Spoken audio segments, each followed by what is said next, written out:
దేశ ఆర్థిక వ్యవస్థ కుచించుకుపోయే ముప్పును ఎప్పటికప్పుడు చైనా త్రుటిలో తప్పించుకుంటూ వెళుతోంది. అయితే రాబోయే ఏడాదిలో అసలు ఎలాంటి వృద్ధి ఉండబోదని కొందరు ఆర్థికవేత్తలు అంచనా వేస్తున్నారు.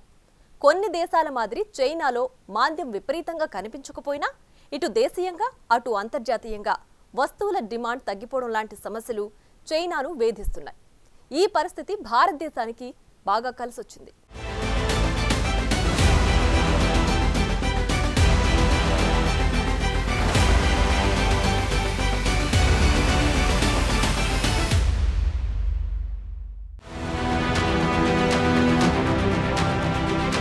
ప్రపంచంలో అనేక ప్రధాన ఆర్థిక వ్యవస్థలు ఇప్పటికే మాంద్యంలో పడిపోవటం వల్ల యూరప్ వంటి అతిపెద్ద ఆర్థిక వ్యవస్థ 2023 ప్రారంభంలో మాంద్యంలోకి పడిపోయింది.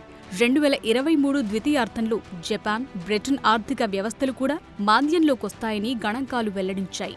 ఒక ఆర్థిక వ్యవస్థ వరుసగా 2 త్రైమాసికాల్లో ప్రతికూల వృద్ధిని నమోదు చేస్తే అది సాంకేతికంగా మాంద్యంలో ఉన్నట్టు పరిగణించబడుతుంది. ఈ ప్రమాణం ప్రకారం ప్రస్తుతం చైనా ఆర్థిక వ్యవస్థపై మాంద్యానికి సంబంధించి ప్రత్యక్ష ముప్పు లేనప్పటికీ ప్రపంచంలోని 2వ అతిపెద్ద ఆర్థిక వ్యవస్థ మందగమనం దాని దిగజారిపోయిన పరిస్థితికి అద్దం పడుతుందని విశ్లేషకులు అభిప్రాయం వ్యక్తం చేస్తున్నారు.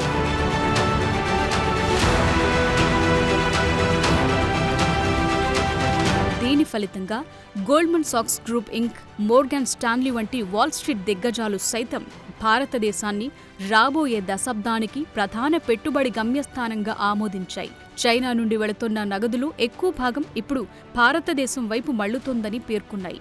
$62 బిలియన్ విలువైన హెడ్జ్ ఫండ్ మార్షల్వీస్ తన ఫ్లాగ్షిప్ హెడ్జ్ ఫండ్లు అమెరికా తరువాత అతిపెద్ద నెట్ లాంగ్ బెట్గా భారతదేశాన్ని నిలబెట్టింది. అలాగే జ్యూరిచ్కు చెందిన ఓన్టుబెల్ హోల్డింగ్ ఏజీకి చెందిన ఓ శాఖ భారతదేశాన్ని అగ్రవర్తమాన మార్కెట్ హోల్డింగ్గా మార్చింది. Janus Henderson group P1C fund house కొనుగోళ్లను అన్వేషిస్తోంది. ఇక జపాన్కు చెందిన సాంప్రదాయ రీటైల్ పెట్టుబడిదారులు కూడా భారతదేశం వైపు చూస్తున్నాయి. ఈ పరిణామాలన్నీ ఇప్పుడు చైనా ఎదుర్కొంటున్న సమస్యను బహిర్గతం చేస్తున్నాయి.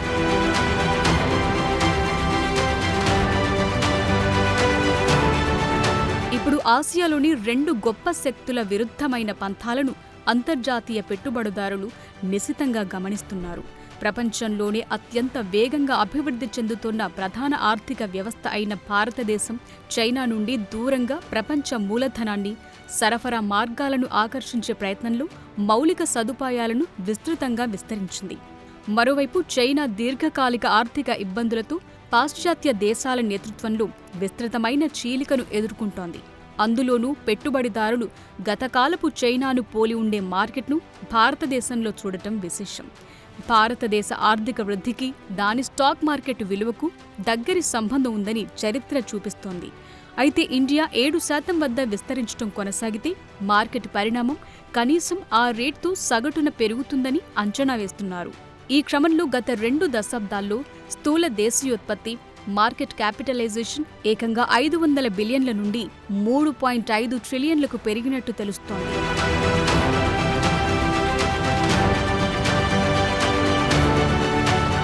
భారత్ ఇప్పుడు పెట్టుబడిదారులకు డెస్టినేషన్గా మారిందని విశ్లేషకులు భావిస్తున్నారు.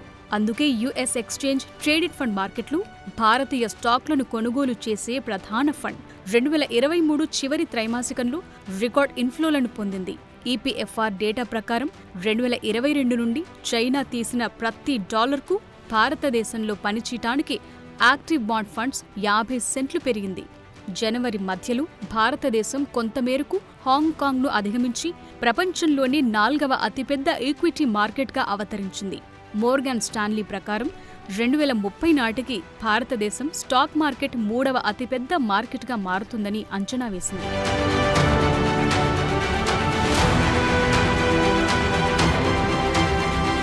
సాంప్రదాయకంగా అమెరికా వైపు మొగ్గు చూపుతున్న జపాన్ రీటైల్ ఇన్వెస్టర్లు కూడా భారతదేశం వైపు మళ్లుతున్న పరిస్థితులు కనిపిస్తున్నాయి. వీళ్ల ఇండియా సెంట్రిక్ మ్యూచువల్ ఫండ్లలో 5 ఇప్పుడు ఇన్ఫ్లోల ద్వారా టాప్ 20లో ఉన్నాయి. అతిపెద్ద ఆస్తులుగా ఉన్న నోమురా ఇండియన్ స్టాక్ ఫండ్ 4 సంవత్సరాల గరిష్ట స్థాయికి చేరుకుంది. ఇక మార్షల్ వేస్తో సహా హెడ్జ్ ఫండ్లు భారతదేశ బలమైన వృద్ధిని, రాజకీయ స్థిరత్వాన్ని సూచిస్తున్నాయని నిపుణులు చెప్తున్నారు.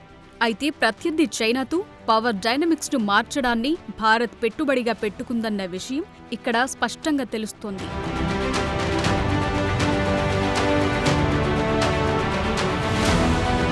ఇక చైనాను పాశ్చాత్య ప్రపంచ క్రమానికి ముప్పుగా పరిగణిస్తే భారతదేశం ఒక సంభావ్య కౌంటర్ వెయిట్గా పరిగణించబడుతుంది.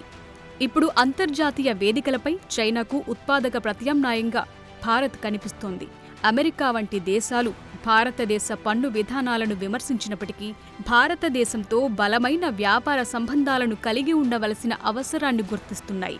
భారతదేశం ఇప్పుడు ఐఫోన్ గ్లోబల్ అవుట్పుట్లో 7% కంటే ఎక్కువ వాటాను కలిగింది. అలాగే ఇన్ఫ్రాస్ట్రక్చర్ను అప్గ్రేడ్ చేయడానికి ట్రిలియన్ల రూపాయలను వెచ్చిస్తోంది. ఈ ప్రయత్నాలు భారతదేశాన్ని ప్రపంచంలోని కొత్త గ్రోత్ ఇంజిన్గా మార్చాయి.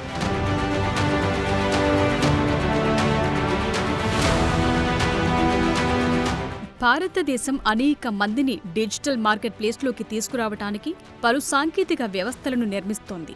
ఆల్ఫాబెట్ ఇంకుకు చెందిన గూగుల్ పే భారత మొబైల్ ఆధారిత చెల్లింపుల వ్యవస్థతో పనిచేయాలని ఆలోచిస్తోంది. ఇది దేశం వెలుపల సేవలను విస్తరించడానికి ప్రతి నెల బిలియన్ల కొద్ది ట్రేడ్లను ఉత్పత్తి చేస్తోంది. ఇలాంటి పరిణామాలన్నీ ఇప్పుడు భారతీయ ఈక్విటీలను ప్రపంచంలోనే అత్యంత ఖరీదైందిగా మార్చాయి. ఈ క్రమంలో చైనా కరెన్సీ యువాన్ విస్తరణను దాటి ఇండియన్ రూపాయిని ప్రపంచీకరించడానికి భారతదేశం కూడా ప్రయత్నాలను వేగవంతం చేస్తోంది. పలు నియమాలు, పన్నుల ద్వారా ఎటువంటి ఆటంకం లేకుండా ప్రపంచ ఆర్థిక కేంద్రంగా మారాలని ఆకాంక్షిస్తోంది.